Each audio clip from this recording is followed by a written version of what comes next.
let's talk about policies in TwinGate and what they're for and how they're built. So really a policy in TwinGate is designed to protect a resource or several resources and impose constraints on users before users can connect to resources associated to those policies. That's what policies are. Before we get into the details, let's go and actually review the effect of a policy here. Going back to our example on, this is public traffic, but the same thing would be true for private traffic as well. This is a resource that captures traffic for whatsmyip.org. I am connected to it right now, and so if I go to whatsmyip.org, I will see as expected that it opens fine and it displays the IP address of my connector, because again, the resource definition implies that the traffic is sent to the connector, and the connector then connects to the endpoint, which is whatsmyip.org server, and that's why whatsmyip.org sees the public IP of the connector. But I can right now connect to it without any sort of constraint beyond the fact that I have to be connected to TwinGate. Although it is a public resource, so in this case, it wouldn't actually matter. Now, if you take a look at any resource definition, you'll see a few things in there. You'll see the recent activities of people that have connected to the resource. You will see what remote network the resource is attached to. You will see what groups of users have access to the resource itself. But you'll also see a security policy that's defined here as default policy. This policy is what needs to be fulfilled before anyone from this tab under access can actually access the resource itself. The default policy here doesn't force me to do much. It just asks that I am connected and authenticated against TwinGate, but that's pretty much it. But I could change this policy to something that is going to require me to re-authenticate every 12 hours, something that is going to require multi-factor authentication, and something that will also require that my device is verified. Now, in this case, in this environment, my device is already verified, but if I toggle this on, right, and change the default policy that protects the whatsmyip.org resource, I fully expect this change to now, if I were to connect to whatsmyip.org, enforce all of this. The verification, like I said, is already there. A 12-hour reauth, I just authenticated to my client, so that's also fulfilled, but I haven't provided any MFA. So if I go and connect to whatsmyip, now the connection should be held as it is, and I am asked to provide additional authentication requirements. And in this case, it's because my policy requires me to provide multi-factor authentication, which I will fulfill with biometrics. Once done, I'm authenticated against it, and you can see that the tab refreshes and my connection to the endpoint, in this case whatsmyip, is available. Again, obviously, if you weren't connected to TwinGate, you could access this website without TwinGate. So think of this as a test that would be similar if you try to access private traffic. Private traffic would not be available outside of TwinGate, so you'd have to be on TwinGate. You have to have a verified device, you'd have to provide MFA, and you'd have to reauth every 12 hours in this case. That's really what a policy is, right? It attaches itself to a resource. Now, there's a couple of subtleties here that we'll see later. You can provide a primary policy for all groups, but you can also define override policies for specific groups, and we'll talk about a couple of use cases on that after. But again, if you want to summarize what a policy is, it is what gets in the way of access from a user and a resource. That's what it is. Every resource is assigned a policy. You can always, when you create a resource, it gets attached to the default policy. You can define what that is. But you also have the ability to add override policies for specific groups. Now, that is applicable sometimes when you have a population of contractors who's operating on devices that you don't fully control. So maybe your primary policy protecting a production server is that people need to have verified devices, and the verification maybe is done via CrowdStrike. Perhaps you want to enforce MFA and you want to make sure that they reauth every 12 hours. But maybe for contractors, you want to rely on device verification that is native to TwinGate. Perhaps you want a different reauth period for your contractors. And so if that's the case, you have the option to add an override policy to a resource that will only apply to this group. So if we add access to, say, contractors in this case, we can actually define and change the policy to a different policy here.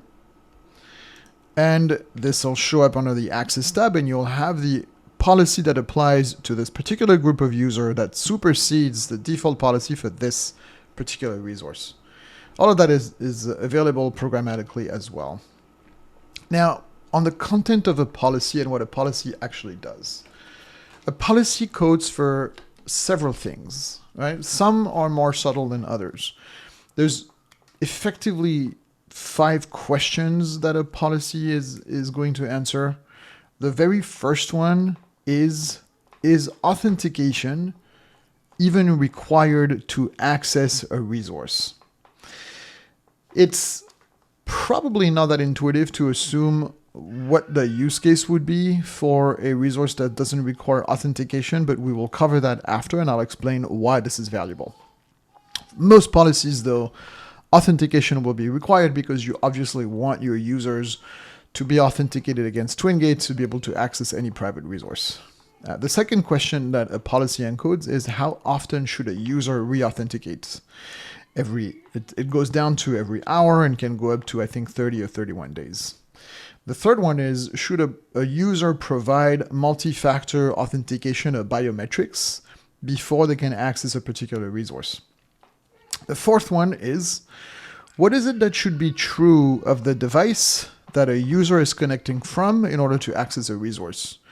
And that could be 2 things. It could be that you need that the device must be verified. That verification could be either done through a third party like CrowdStrike, SentinelOne, Jamf, or Kanji. Or perhaps you want the verification to actually be native to TwinGate. Both are possible. The second question here is, when it comes to devices, is do you want to check that the device in question, for instance, has biometrics activated, a screensaver, hard drive encryption, things of that nature. So you can enforce device posture checks as part of what should be true about the device that the users are connecting from. And the fifth and final question that policy answers is, how long should a user or how long should a group have access to the resource? Is that indefinite? Or should that be for a week, for a couple of hours, because there's an emergency somewhere? That effectively is how policies work and what policies code. Now, this is the same screen that we saw live, right? The primary policy is under security policy for every single resource. And that primary policy applies to all groups under access, except for groups that have a different policy specified under their names. If that is the case, then this is the policy that takes effect for that group. The rest of the groups go under the default policy. You'll also notice that you will have the ephemeral policy and policy expiration information next to it as well. This is very easy to do. All you need to do is set an expiration date for a particular policy, and the expiration date will show up here, also doable programmatically. That's it for policies. They're pretty simple. Now, the policy definitions themselves live under the policies tab here.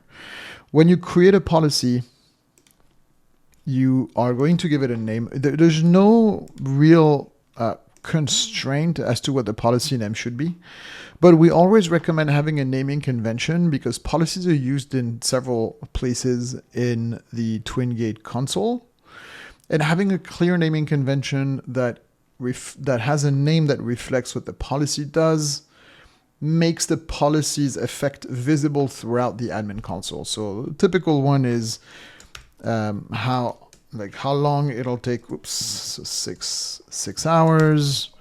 That it's going to implement MFA and it's going to use device verification.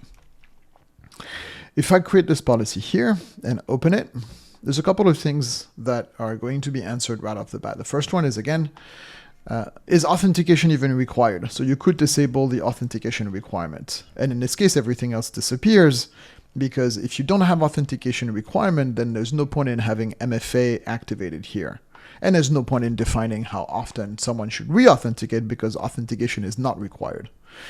What doesn't disappear, though, when you select authentication requirements disabled, is what should be true of the device, because the fact that a user doesn't need to authenticate to access a resource doesn't mean that that resource should be accessible to just any device. In fact, if you're going to disable authentication requirements, we always recommend that you use only trusted devices to make sure that only trusted devices that you know and have approved of, have access to those resources that do not require authentication.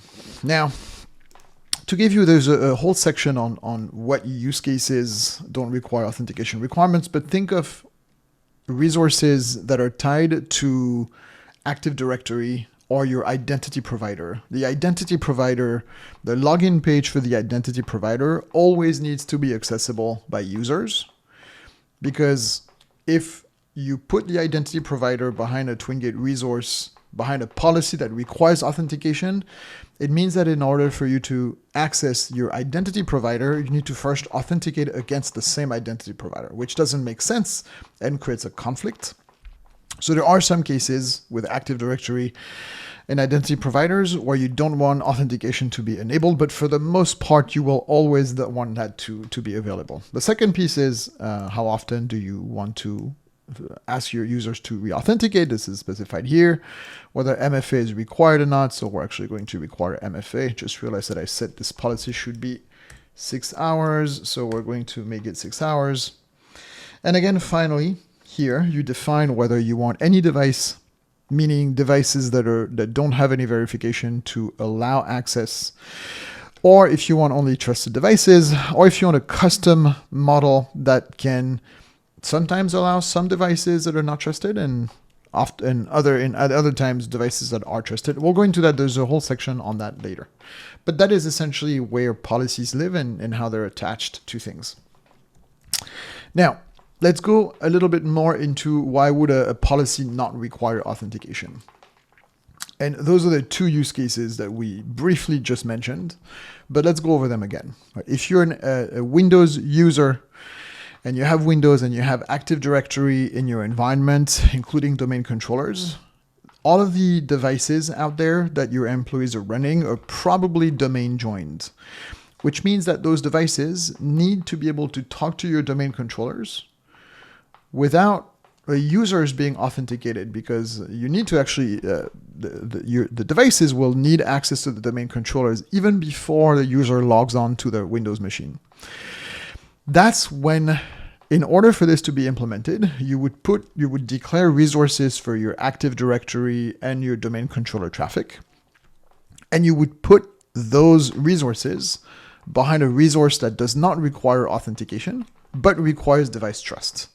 In this case, it means that all machines that are on Windows will be able to connect to the domain controller and retrieve policy updates, for instance, without the user being logged on. That's the use case number one. And use case number two is if you're going to protect public applications that are registered under your identity provider, right? So like something like a GitHub, for instance, then you can do that. All you need to do is you need to create a TwinGate resource to capture traffic to GitHub.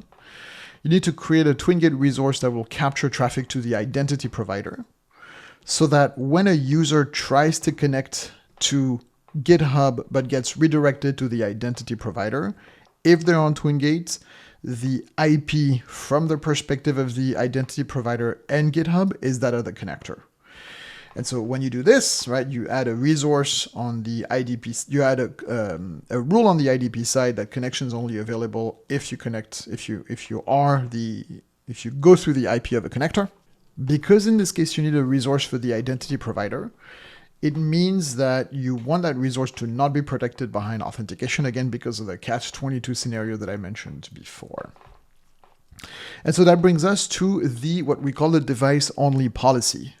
You should create a device-only policy and put behind it all of the resources for domain controllers, for Active Directory, and for your IDP that should not require the user authentication, but always require devices to be trusted. That is essential.